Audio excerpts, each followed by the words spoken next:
Channel में आप सभी की स्वागत है। आखिरी इस वीडियो के माध्यम से जो कि जीके और जीएस का जो कि प्रश्न जो कि करवाने वाले हैं, जो कि सभी एग्जाम में जो कि पूछा जाता है। अब किसी भी एग्जाम की तैयारी कर रहे हैं तो जीके और जीएस से प्रश्न आप लोग का एग्जाम में जो कि देखने को मिलता है। तो आखिरी इस वीडियो के माध्यम से जो कि जीके और जीएस से कैसा प्रश्न आप सभी के एग्जाम में जो कि देखने को मिलता है, आखिरी इस वीडियो के माध्यम से जो कि करवाने वाले हैं। तो इस वीडियो को शुरू से अंत तक देखिए, तभी आप लोग का समझ में आएगा। तो चलिए प्रश्न की ओर चलते हैं। तो पहला प्रश्न क्या पूछ रहा है, दुधवा राष्ट्रीय उद्यान कहाँ पर स्थित है। तो दुधवा राष्ट्रीय उद्यान कहाँ पर स्थित है। ऑप्शन ए में दिया गया है जो कि मध्य प्रदेश, ऑप्शन जो कि बी में दिया गया है उत्तर प्रदेश, ऑप्शन जो कि सी में दिया गया है तमिलनाडु, ऑप्शन जो कि डी में दिया गया है उड़ीसा। तो आखिर आप लोग को बताना है कि दुधवा राष्ट्रीय उद्यान कहाँ पर स्थित है। तो दुधवा राष्ट्रीय उद्यान जो कि कहाँ पर स्थित है, तो इसका जो कि उत्तर प्रदेश में स्थित है। दुधवा राष्ट्रीय उद्यान कहाँ पर स्थित है, उत्तर प्रदेश में स्थित है। इसका राइट आंसर ऑप्शन जो कि बी हो जाएगा। अगला प्रश्न की ओर चलते हैं। अगला प्रश्न क्या पूछ रहा है, अगला प्रश्न ए पूछ रहा है कि गांधी जी को महात्मा का उपाधि किसने दिया।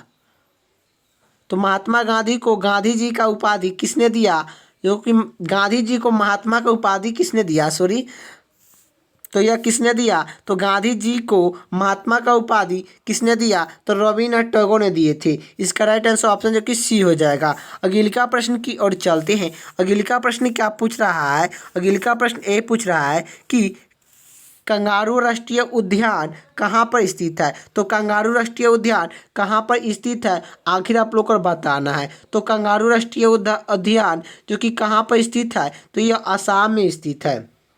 इसका राइट आंसर ऑप्शन जो कि बी हो जाएगा। कंगारू राष्ट्रीय उद्यान कहाँ पर स्थित है, तो कंगारू राष्ट्रीय उद्यान कहाँ पर स्थित है, तो यह जो कि असम में स्थित है। अगला प्रश्न की ओर चलते हैं। अगला प्रश्न क्या पूछ रहा है कि जिम कार्ब नेशनल पार्क कहाँ पर स्थित है। तो जिम कार्ब नेशनल पार्क कहाँ पर स्थित है, तो जिम कार्ब नेशनल पार्क कहाँ पर स्थित है, तो यह उत्तराखंड में स्थित है। इसका राइट आंसर ऑप्शन जो कि डी हो जाएगा।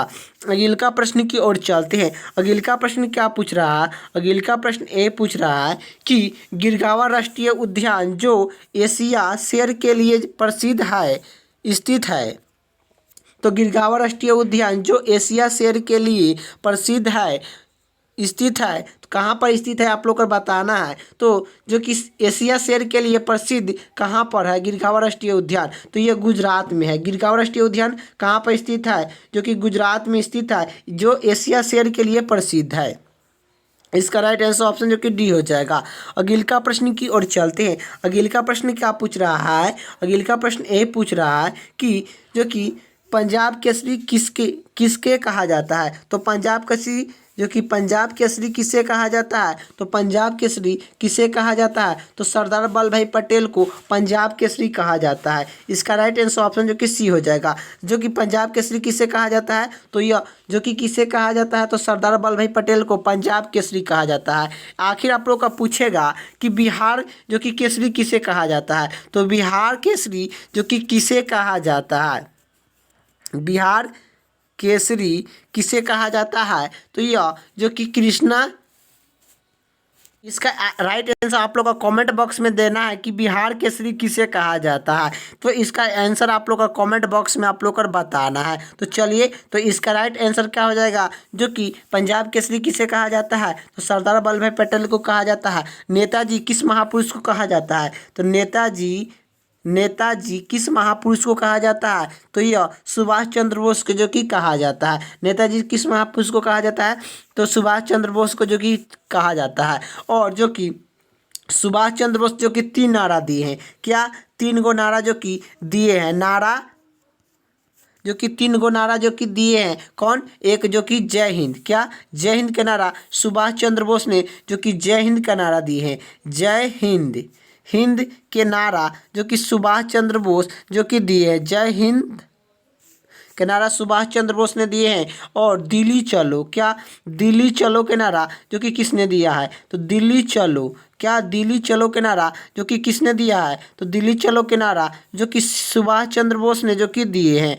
और तू मुझे खून दो मैं तुझे आज़ादी दूंगा, यह नारा किसने दिया है? तो सुभाष चंद्र बोस ने दिए हैं। तू मुझे खून दो मैं तुझे आज़ादी दूंगा, यह नारा किसने दिया है? तो सुभाष चंद्र बोस ने जो कि दिए हैं। और दिल्ली चलो का नारा किसने दिया है? तो सुभाष चंद्र बोस ने जो कि दिए हैं। और जय हिंद का नारा किसने दिया है? तो सुभाष चंद्र बोस ने जो कि दिए हैं। ये भी आप लोग को याद होना चाहिए।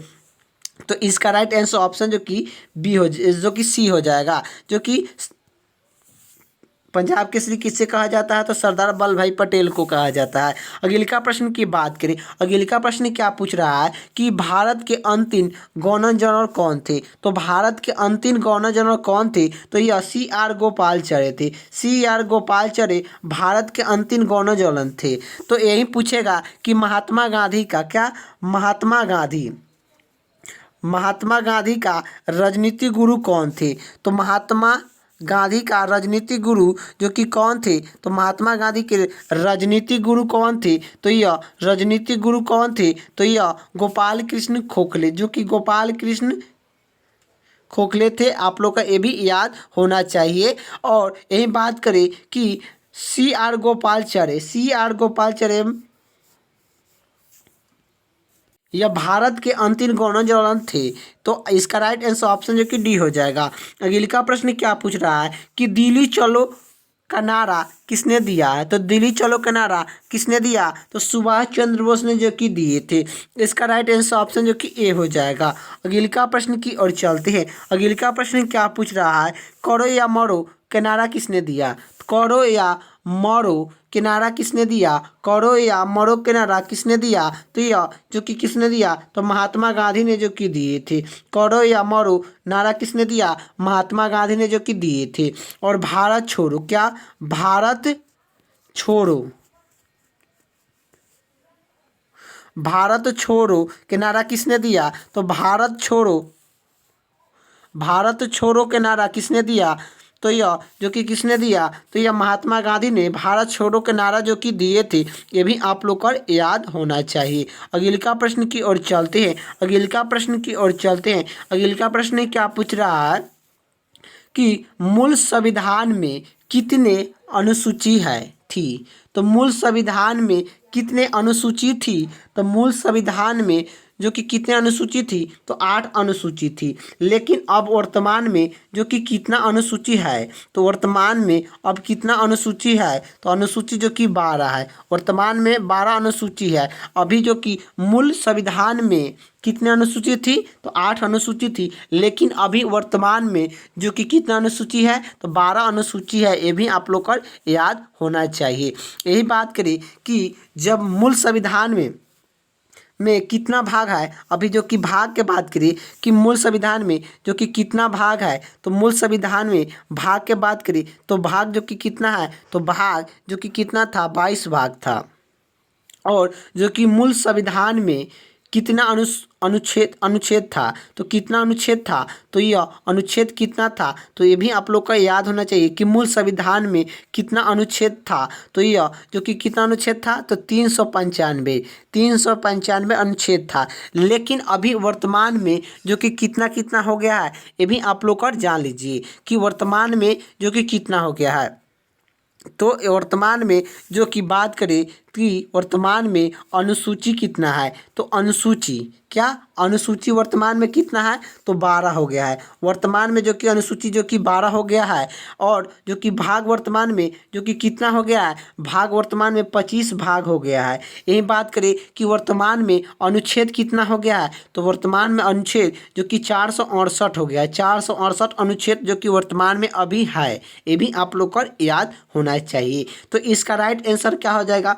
मूल संविधान में कितना जो कि अनुसूची थी? तो यह 8 अनुसूची थी। इसका राइट आंसर ऑप्शन जो कि ए हो जाएगा। अगले का प्रश्न की ओर चलते हैं। अगले का प्रश्न क्या पूछ रहा है? अगले का प्रश्न ए पूछ रहा है, भारतीय संविधान की 10वीं अनुसूची में किससे संबंधित है? 10वीं अनुसूची किससे संबंधित है? तो आखिर आप लोग को बताना है भारतीय संविधान की 10वीं अनुसूची किससे संबंधित है। तो भारतीय संविधान की 10वीं सूची किससे संबंधित है? तो यह दल बदल कानून से है। दल बदल कानून से 10वीं अनुसूची है। 10वीं अनुसूची जो कि 52वें संविधान शोधन 1800 क्या 1885 ईस्वी में 52 संविधान शोधन 1885 ईस्वी में जो कि 10वीं अनुसूची को जोड़ा गया था। ये भी आप लोग को याद होना चाहिए। और दल बदल कानून जो कि यह किससे संबंधित है? तो दल बदल कानून 10वीं अनुसूची से संबंधित है।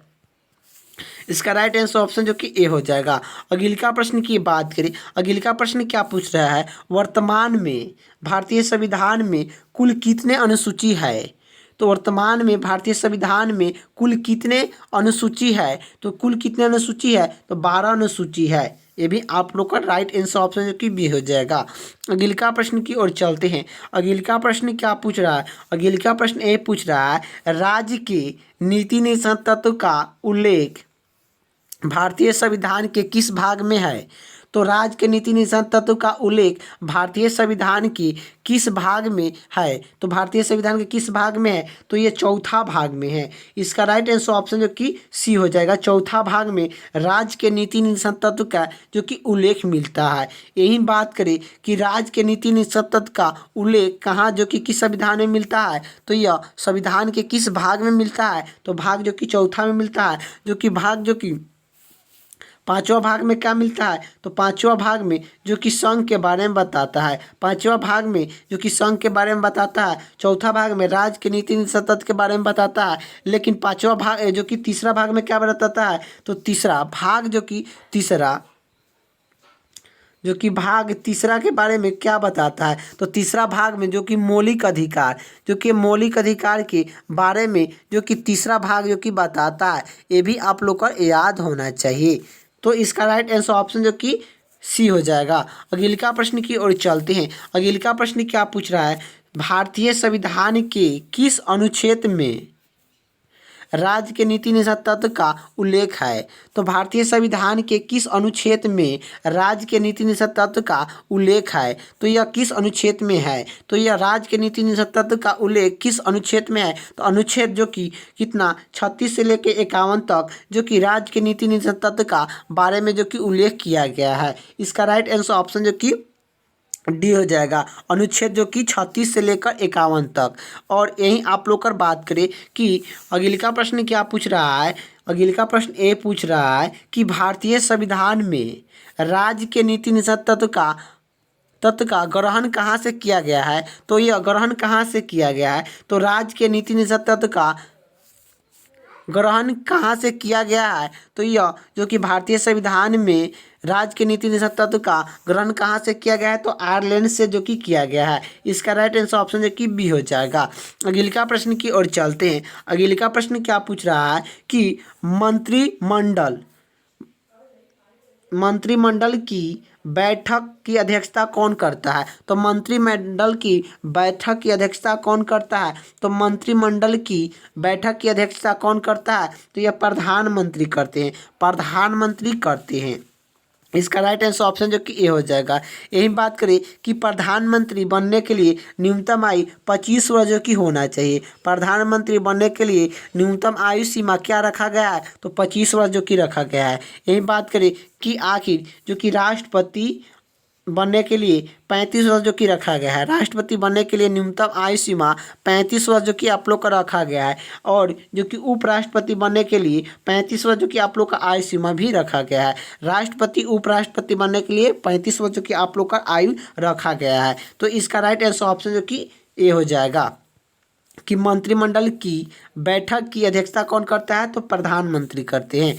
अगिला प्रश्न की ओर चलते हैं। अगिला प्रश्न क्या पूछ रहा है कि प्रधानमंत्री कौन बनता है? तो प्रधानमंत्री कौन बनता है? तो प्रधानमंत्री कौन बनता है? तो यह लोकसभा में बहुमत दल के नेता बनते हैं। लोकसभा में बहुमत दल का नेता यह प्रधानमंत्री बनते हैं। इसका राइट आंसर ऑप्शन जो कि बी हो जाएगा। अगिला प्रश्न की ओर चलते हैं। अगिला प्रश्न क्या पूछ रहा है? अगिला प्रश्न ये पूछ रहा है कि भारत की राष्ट्रीय भाषा है? तो भारत का राष्ट्रीय भाषा है, तो भारत का राष्ट्रीय भाषा क्या है? तो हिंदी और इंग्लिश, हिंदी और इंग्लिश जो कि है, यही आप लोग का राइट आंसर हो जाएगा। ऑप्शन जो कि सी हो जाएगा। भारत का राष्ट्रीय भाषा है हिंदी और अंग्रेजी है। अगला प्रश्न की ओर चलते हैं। अगला प्रश्न क्या पूछ रहा है कि जमशेदपुर किस नदी के तट पर स्थित है? तो जमशेदपुर किस नदी के तट पर स्थित है? तो जमशेदपुर किस नदी के तट पर स्थित है? तो यह जो कि स्वर्ग रेखा नदी के तट पर स्थित है। तो जो कि जमशेदपुर किस नदी के तट पर स्थित है? तो स्वर्ग रेखा नदी के तट पर स्थित है। इसका राइट आंसर ऑप्शन जो कि ए हो जाएगा। अगला प्रश्न की ओर चलते हैं। अगला प्रश्न क्या पूछ रहा है कि नासिक किस नदी के तट पर स्थित है? तो नासिक किस नदी के तट पर स्थित है? तो यह गोदावरी नदी के तट पर स्थित है। नासिक किस नदी के तट पर स्थित है? तो गोदावरी नदी के तट पर स्थित है। इसका राइट आंसर ऑप्शन जो कि बी हो जाएगा। अगला प्रश्न की ओर चलते हैं। इतना ही आप लोग का प्रश्न जो कि रहने देते हैं। तो आखिर आप लोग का जो कि वीडियो कैसा लगा कमेंट बॉक्स में बताइएगा। वीडियो अच्छा लगे तो लाइक कर दीजिएगा, चैनल पर नए तो चैनल को सब्सक्राइब कर दीजिएगा और दोस्तों के जागे जो कि ढेर सारे जो वीडियो को जो कि शेयर कीजिएगा। जय हिंद, जय भारत।